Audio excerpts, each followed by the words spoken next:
ان الحمد للہ رب العالمین والصلاة والسلام علی اشرف الانبیاء والمرسلین محمد وعلی آلہ وصحبہ اجمعین اما بعد. عن ابن عمر رضی اللہ تعالی عنہما قال قلت یا رسول اللہ انی ابیع الابل بالبقیع فابیع بالدنانیر واخذ الدراہم وابیع بالدراہم واخذ الدنانیر واخذ هذا من هذه واعطی هذه من هذا.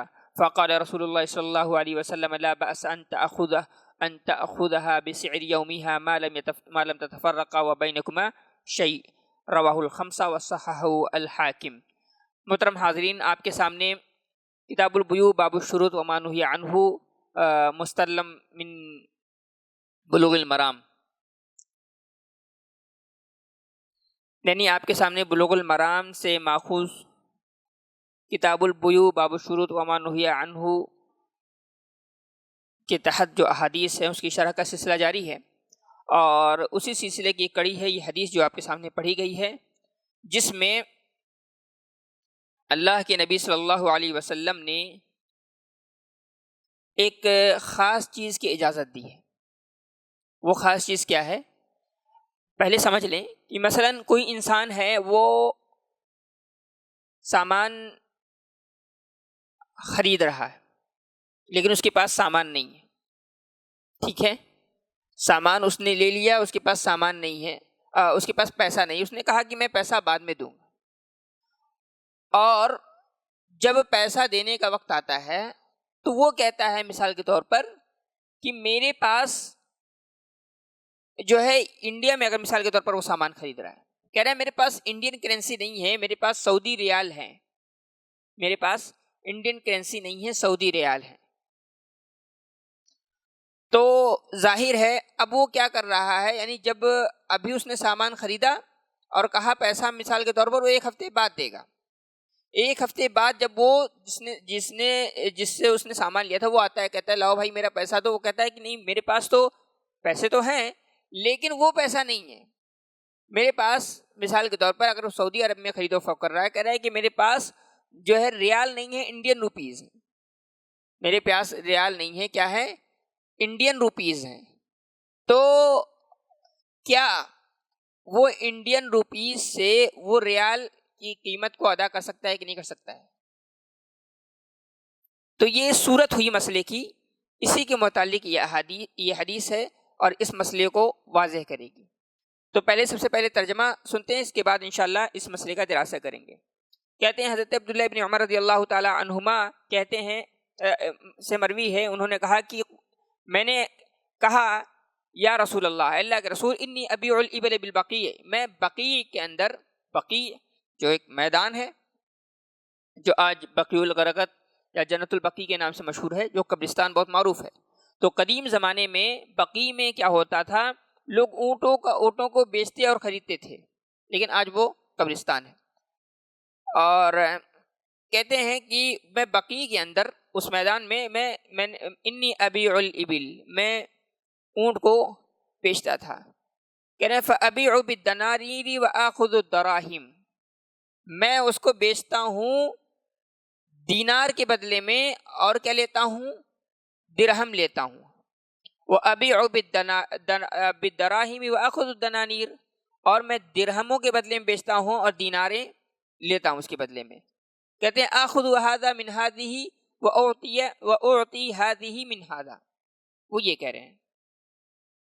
کہتے ہیں فقال رسول اللہ صلی اللہ علیہ وسلم، تو اللہ کے رسول نے کہا لا بأس ان تأخذها بسعر يومها، کہا کہ کوئی حرج نہیں ہے کہ تم اس کو لیتے ہو بسعر يومها، اس دن کی قیمت کے حساب سے. بسعر يومها، اس دن کی قیمت کے حساب سے. ما لم تتفرقا، جب تک تم دونوں الگ الگ نہ ہو، وبینکما شیء، اور تمہارے درمیان کوئی چیز ہو. یعنی جب تک تم موجود ہو، دونوں ایک مجلس میں ہیں، تو ایک ہاتھ سے دے رہا اور ایک ہاتھ سے لے رہا ہے، اور الگ الگ ہو جاؤ تو کوئی چیز باقی نہیں رہنی چاہیے. یہ کہہ رہے ہیں، کہہ رہے ہیں کہ ما لم یتفرقا وبینکم شیء، کہ تم دونوں الگ الگ ہو جاؤ تمہارے درمیان کوئی چیز رہ جائے، تو ایسا نہیں ہونا چاہیے. یہ اس حدیث کا خلاصہ ہے. تو مسئلہ جو اس سے پہلے جو بات آئی تھی وہ یہی تھی کہ یعنی اگر کوئی شخص کسی کو کوئی سامان بیچتا ہے اور اس کے بدلے میں اس کو مثال کے طور پر دینار دینا ہے، جیسا کہ حدیث میں آیا ہے دینار دینا ہے، کہتا ہے کہ میں 1 ہفتے بعد میں آپ کو دینار دوں گا یا 1 مہینے بعد میں آپ کو دینار دوں گا، 1 مہینے بعد یا 1 ہفتے بعد وہ اس کے پاس آتا ہے، کہتا ہے لاؤ بھائی جو سامان تم نے مجھ سے خریدا تھا اس کا پیسہ دے دو. تو وہ کہتا ہے کہ میرے پاس دینار تو نہیں ہے لیکن درہم ہے، میں درہم کے بدلے میں آپ کو دینار کے بدلے میں آپ کو درہم دینا چاہتا ہوں. تو اس مسئلے میں اللہ کے نبی صلی اللہ علیہ وسلم کیا کہتے ہیں کہ اس میں پہلی شرط یہ پائی جانی چاہیے کہ اس دن کی جو قیمت ہے، اس دن کی جو قیمت ہے اسی قیمت کا اعتبار کر کے اس کو پے کرنا ہے. اور دوسری شرط کیا ہے؟ تقابض ہے، یعنی ایک ہی مجلس میں اس کو دینا ہے. یہ نہیں کہ دونوں الگ الگ ہو گئے اور کوئی چیز رہ گئی، ایسا نہیں ہونا چاہیے. تو چونکہ یعنی جو کرنسی ہوتی ہے ہمارے زمانے میں، کرنسی کی بنیاد بھی سونے اور چاندی پر ہے، لہذا سونے اور چاندی کا حکم بھی کرنسی پر لگے گا. مثال کے طور پر آپ نے کوئی فون خریدا، فون کی قیمت مان لو 50,000 روپے ہے، ٹھیک ہے. آپ کے پاس کہا کہ اب میں 50,000 جو ہے کب دوں گا؟ مثال کے طور پر آپ نے کہا 1 مہینے بعد دوں گا. 1 مہینے بعد وہ جس سے آپ نے موبائل خریدا تھا ادھار، وہ آتا ہے کہتا ہے کہ میرے 50,000 روپے دے دو. آپ کے پاس نہیں ہے، آپ کے پاس کیا ہے؟ مثال کے طور پر آپ کے پاس سعودی ریال ہے. تو آپ کیا کریں گے؟ تو آپ کہتے ہیں کہ نہیں میرے پاس تو انڈین روپیز نہیں ہے لیکن میں سعودی ریال میں پے کروں گا. تو کیا کرنا پڑے گا؟ اسی مجلس میں آپ اس کو سعودی ریال دیں گے اور وہ سعودی ریال برابر ہونی چاہیے انڈین کرنسی کی. مثال کے طور 50,000 کے برابر جتنا بھی سعودی ریال بنتا ہوگا وہ آپ کو اس کو دینا پڑے گا اس دن کے حساب سے، اس دن جو بھی قیمت ہوگی، کیونکہ کرنسی کی جو قیمتیں ہوتی ہیں وہ اوپر نیچے ہوتی رہتی ہیں. دوسری بات کہتے ہیں ما لم تتفرقا وبینکما شیء، وہ ایک ہی مجلس میں دینا ہے. ایسا نہیں کہ ابھی 25,000 دو 25,000 بعد میں دیں گے. جیسے ہی آپ نے کہا کہ میں بعد میں دوں گا، اس میں کیا آ جائے گا؟ ربا آ جائے گا. اس میں کیا آ جائے گا؟ ربا آ جائے گا. کیوں؟ کیونکہ کرنسی کی قیمت جو ہے، سونے چاندی کی جو قیمتیں ہوتی ہیں وہ اترتی چڑھتی رہتی ہیں، گھٹتی بڑھتی رہتی ہیں. تو ظاہر ہے جب گھٹیں گی بڑھیں گی تو اس میں ربا کا دخل ہو جائے گا. تو یہ مسئلہ تھا جو میں نے اختصار کے ساتھ آپ کے سامنے رکھا ہے. اور یہی اس حدیث میں اسی بات کی طرف اشارہ ہے. کہتے ہیں الحدیث دلیل علی انہ یجوز ان یقضى عن ذهب فضہ، کہ سونے کے بدلے میں فضہ یعنی چاندی دیا جا سکتا ہے.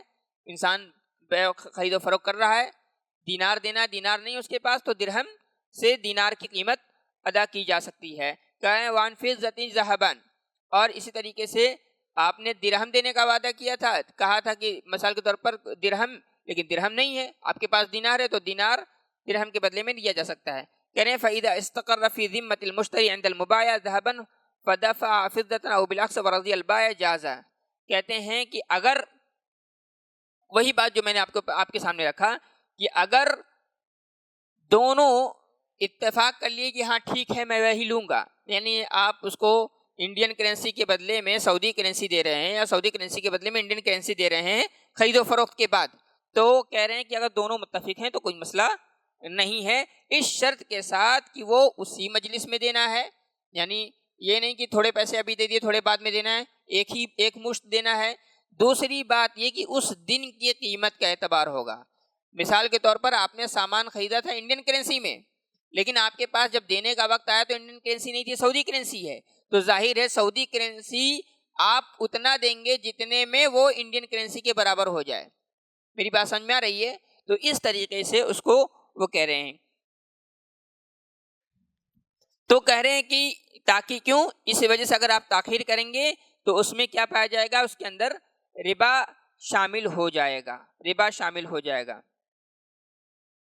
اسی سے متفرع ایک مسئلہ ہے. مسئلہ یہ ہے، پہلے صورت سمجھ لیں. کہتے ہیں کہ اسے مثال کے طور پر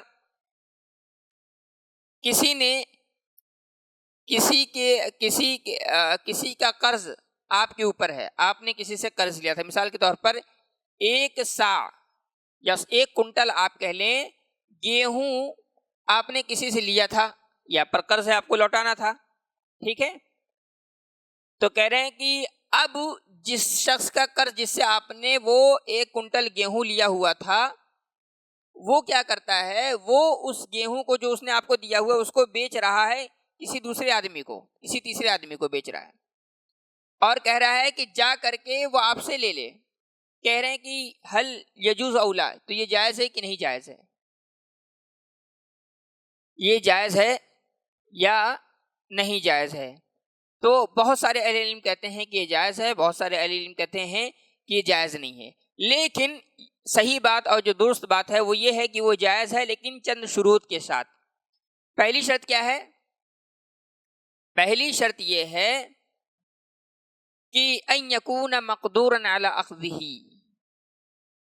ان یکون مقدورا علی اخذہ، کہ اس کو لیا جا سکتا ہو، اس کو لیا جا سکتا ہو. اگر مثال کے طور پر آپ کا قرض، آپ نے 1 کنٹل گیہوں کسی کو دیا ہے ادھار، اور اس شخص کو آپ کو 1 کنٹل دینا ہے، آپ نے وہ 1 کنٹل گیہوں کسی کو بیچ دیا اور کہا کہ جا کر کے فلاں سے لے لو. پیسے آپ نے لے لیے، کہا گیہوں جاؤ فلاں سے لے لو، لیکن جب وہ اس کے پاس سے جاتا ہے تو پتہ چلتا ہے اس کے پاس ہے ہی نہیں، ہے نا. تو پہلی شرط کیا ہے کہ ان یکون مقدورا علی اخذہ، کہ اس کو اپنے قبضے میں لیا جا سکتا ہو. اس کے پاس ہے ہی نہیں تو کیسے قبضے میں لے گا؟ تو پہلی شرط یہ ہے. دوسری شرط یہ ہے والشرط الثانی ان یکون معلوما جنسہ وقدرہ ووصفہ، یعنی ساری چیزیں معلوم ہونی چاہیے. وہ کیسا ہے، اچھا ہے یا خراب ہے، ردی ہے، کوالٹی جو ہے اس کی ساری چیزیں معلوم ہونی چاہیے، کتنا ہے وہ معلوم ہونا چاہیے، سب کچھ معلوم ہونا چاہیے. یہ دوسری شرط ہوئی. تیسری شرط کیا ہے؟ اللہ یجری فیہ ربا النسیہ، کہ اس میں ربوی معاملات داخل نہ ہو پائیں، ربوی معاملات داخل نہ ہو پائے. اس کی میں توضیح کروں گا، پہلے میں شروط گنا دوں. اس کے بعد جو چوتھی شرط ہے وہ کہتے ہیں کہ اللہ یربح فیہ، کہ آپ اس کو بیچ رہے ہیں اس سے فائدہ نہ اٹھائیں. آپ کا جو گیہوں تھا، آپ نے کسی اور کو 1 کنٹل گیہوں قرض میں دیا کہ وہ بعد میں آپ کو لوٹائے گا، لیکن آپ نے اس گیہوں کو جو تیسرے شخص سے بیچا، اس سے کہا جا کر کے جس کو میں نے قرض دیا ہے اس سے لے لو. تو ظاہر ہے آپ نے جب اس کو بیچا تو وہاں اس سے اگر فائدہ کما رہے ہیں تو یہ فائدہ کمانا جائز نہیں ہے، اس لیے کہ اللہ کے نبی صلی اللہ علیہ وسلم نے ایسے فائدے سے منع کیا ہے جو آپ کے قبضے میں نہ ہو. گیہوں آپ کے پاس ہے ہی نہیں تو آپ نے احالہ کیا ہوا ہے، تو ایسی صورت میں آپ اس گیہوں کو بیچ تو سکتے ہیں لیکن آپ اس سے فائدہ کما نہیں سکتے، اس لیے کہ اللہ کے نبی صلی اللہ علیہ وسلم نے منع کیا. نہا رسول اللہ صلی اللہ علیہ وسلم عن ربح ما لم یضمن، کہ جو قبضے میں نہ ہو اس سے فائدہ حاصل نہیں کیا جا سکتا. یہ چوتھی شرط ہوئی. پانچویں شرط کیا ہے؟ ان یکون المدین مستعدا للتسلیم، کہ جس کو آپ بھیج رہے ہیں،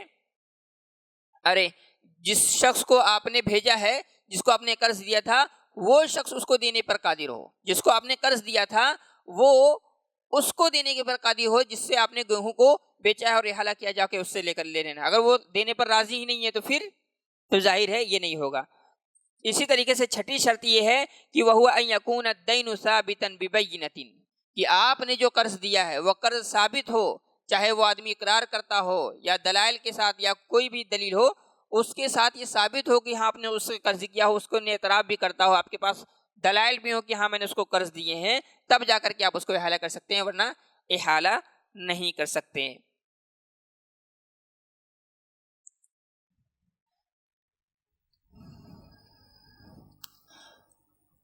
یہاں پر ربا النسیہ کی جو بات آتی ہے، میں نے کہا تھا کہ اس میں ربا النسیہ داخل نہ ہو. کیسے ہوگا؟ کہتے ہیں بِأَن يَكُونَ فِي ذِمَّةِ الْمَدِينِ دَرَاهِمْ، کہ مدین کے ذمے میں کیا ہو؟ دراہم ہو، درہم ہو. وَيَبِيعُهَا الطَّالِبُ، اور جو اس کو لینے والا ہے لِشَخْصٍ ثالث، کسی تیسرے آدمی کو بیچ رہا ہو دینار کے بدلے میں، کسی تیسرے شخص کو بیچ رہا ہو دینار کے بدلے میں. لماذا یشترط، کہتے ہیں کہ یہ شرط کیوں لگائی گئی کہ اس میں ربوی معاملات نہ پڑ جاؤ؟ کہتے ہیں لِأَنَّهُ يَنْتَفِي التَّقَابُض، اس لیے کہ اس میں کیا ہے، تقابض نہیں پایا جا رہا ہے، اس لیے کہ اس میں تقابض نہیں پایا جا رہا ہو۔ تو اب جس کے ذمے میں ہے، یعنی جس کو آپ نے قرض دیا ہے، دائن اور مدین جس کو آپ نے قرض دیا ہے، اس کے ذمے میں دراہیم ہے اور وہ اس کو بیچ رہا ہے، اور طالب جو ہے یعنی جو اس سے مانگ رہا ہے وہ اس کو بیچ رہا ہے کسی تیسرے آدمی سے دینار کے اس میں، تو یہاں پر کیا ہو گیا، ربوی معاملات ہو گیا۔ دوسری مثال آپ یوں سمجھے کہ جیسے آپ نے کسی کو قرض دیا، آپ نے اس کو قرض دیا 100 درہم مثال کے طور پر، پھر آپ نے کسی دوسرے آدمی کو کہا کہ جاؤ فلاں شخص کے پاس پیسہ ہے، جا کر کے لے لینا میرا۔ اب وہ گیا اس سے پیسہ لینے، تو پیسہ جب لے رہا ہے اس سے، اور کیا کر رہا ہے، اس درہم کو وہ دینار کے بدلے میں تیسرے آدمی سے بیچ دے رہا ہے، وہ دینار کے بدلے میں کسی تیسرے آدمی سے بیچ دے رہا ہے، اور وہ درہم جو ہے طالب کے پاس، جو لینے گیا اس کے پاس نہیں ہے، بلکہ کس کے پاس ہے، جس کو قرض اس شخص نے دیا تھا، جس کو اس شخص نے قرض نے دیا تھا۔ تو یہاں پر اس کے پاس ہے ہی نہیں، تو جب ہے ہی نہیں تو اس میں کیا پایا گیا، تقابض نہیں پایا گیا، یعنی جو ہینڈ ٹو ہینڈ کرنا ہے یدم بیدن نہیں پایا گیا، تو لہٰذا اس میں کیا ہو گیا، ربا نسیہ داخل ہو گیا۔ تو اگر ربا نسیہ داخل ہو جائے گا اس بے کے اندر، تو وہ بے، تو یہ بے ثابت نہیں ہوگی، یہ بے صحیح نہیں ہوگی، اس لیے کہ یہ شرط جو ہے یہ اس کی اصل عقد کی طرف ہی لوٹ رہی ہے، لہٰذا یہ باطل ہو جائے گی۔ دوسری مثال، گیہوں والی مثال آپ سمجھ لیں، آپ نے کسی کو 100 کنٹل گیہوں دیا ہے، تیسرے آپ نے کسی اور شخص سے اس کو بیچ دیا کہ 100 کنٹل گیہوں جاؤ جس سے میں نے ادھار دیا ہے اس سے جا کے لے لو۔ وہ اس کے پاس جاتا ہے اور گیہوں کو یعنی جو لینے جاتا ہے، ابھی اس کے پاس گیہوں نہیں ملا ہے، لیکن وہ کیا کرتا ہے، گیہوں کو کسی تیسرے آدمی سے بیچ دیتا ہے، کسی چوتھے آدمی سے بیچ دیتا ہے، جو کے بدلے میں بیچ دیتا ہے۔ اب اس کے پاس گیہوں نہیں ہے، تو ظاہر ہے یہاں تقابض پایا گیا کہ نہیں پایا گیا، نہیں پایا گیا، ایک ہاتھ سے لینا ایک ہاتھ سے دینا ہے، یہ پایا گیا کہ نہیں پایا گیا، نہیں پایا گیا، تو لہٰذا یہ بے کیا ہو جائے گی، باطل ہو جائے گی۔ تو اس کو کہتے ہیں بیع الدین علی غیرہ من ہوا علیہ، عربی میں اس کو کہا جاتا ہے بیع الدین علی غیرہ، یعنی دین کو، قرض کو بیچ دینا دوسرے کے، یعنی بیع الدین، دین کو بیچنا، علی غیرہ من ہوا علیہ، یعنی اس کے علاوہ جس پر قرض ہے اس سے نہیں بیچنے بلکہ کسی دوسرے سے انہوں نے بیچ دیا ہے۔ تو یہ کل 6 شرطیں تھیں جس کو میں نے اختصار کے ساتھ آپ کے سامنے بیان کیا ہے۔ اللہ تعالیٰ سے دعا رب العالمین ہماری اور آپ کی اصلاح فرمائے، آمین، وآخر دعوانا ان الحمد للہ رب العالمین۔